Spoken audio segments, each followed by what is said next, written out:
Well, hello everybody. Welcome back to G Bear's Off-Grid Ways, a homestead in the desert. Yeah, we got some rain clouds moving in this way. Um, I had to rush out this morning because I was laying in bed, windows open, of course, slept through the night, and things were nice and cool with a light breeze. Then all of a sudden, I was getting hit in the face with raindrops. Raindrops keep falling on my head. And just like the guy whose feet are too big for his bed, nothing seems to fit. Those raindrops keep. Oh, wait a minute. I'm getting hit by a few right now. Anyway, yeah, it was only about a 30-second shower, but I had to run outside because I had left my solar oven sitting on that table right there. So I got out, got the garage open, put it inside, and no sooner did I do that, it all stopped. Haven't had anything yet since then today, except right now, every now and then I get hit by a little drop.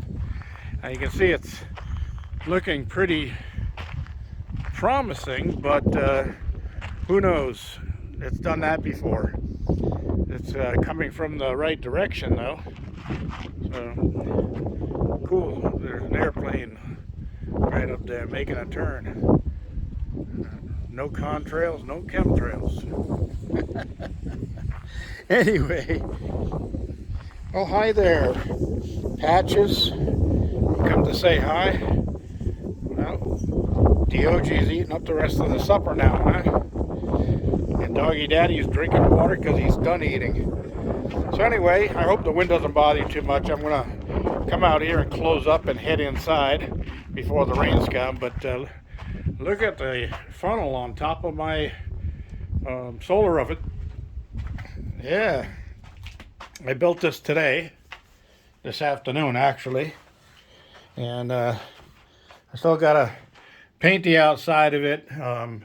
I'll use some remover to get the labels off of it all, and then it snaps right into place, so it locks it in really good. Let me get this off of here. So the inside is just the metal as it is. And I just tried polishing it with some 220, and not this, but one of the scraps that I cut off here, and it really scratched it up pretty good. So it's shinier where my thumb is than it is where I was starting to polish it. So I think polishing it would be a little bit too much work.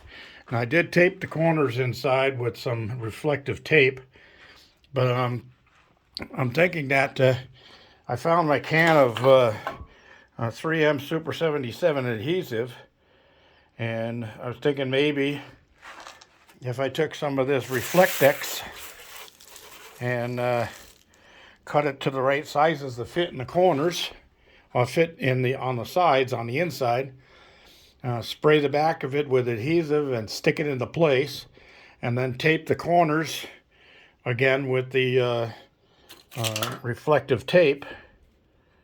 Maybe that will do the job.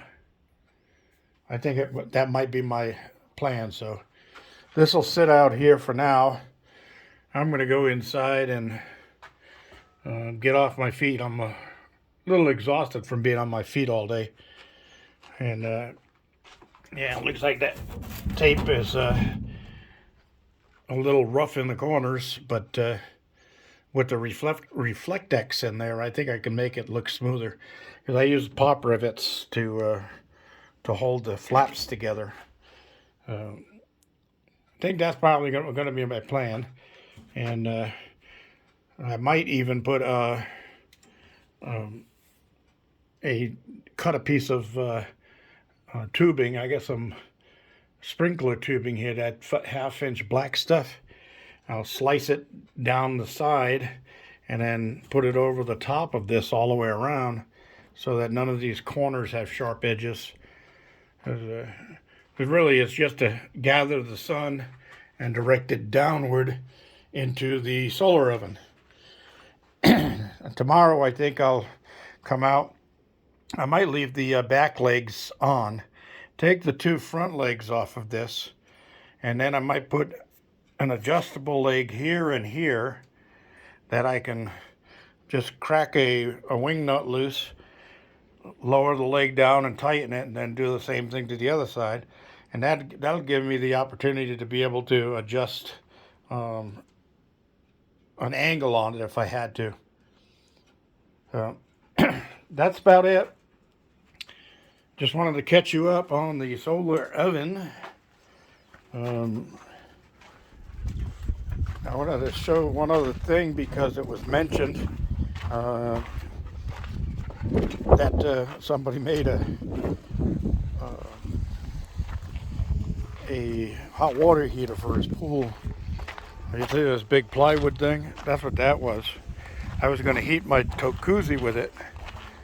The tubing, that's the tubing I'm going to put around on top edge of that unit. But this tubing is all connected. It comes in at the bottom and out at the top. So it would actually, you don't need a pump on it.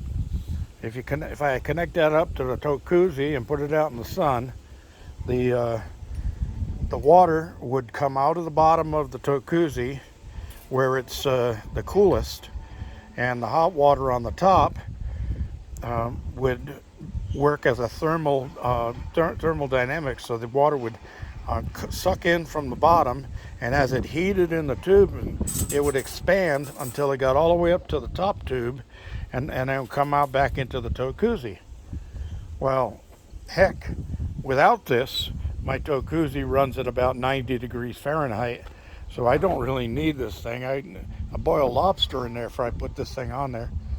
So it's been sitting here ever since, and probably going to use it for something else. Take the tubing out of it and go back to the drawing board. Boy, I added a lot of tubing on that too, and that would have really gotten the water way, the water would be boiling. Anyway, that's about all, everybody. I got another task here. I got from my neighbor John. I got this metal. I need that piece of angle iron to replace all the cutters on my drag sled, as I wore them out the other day, or a couple of weeks ago, helping my neighbor out, my other neighbor out, to scrape his roads for him. So I'm going to replace all the cutters on here with that, and then all of the other pieces of metal.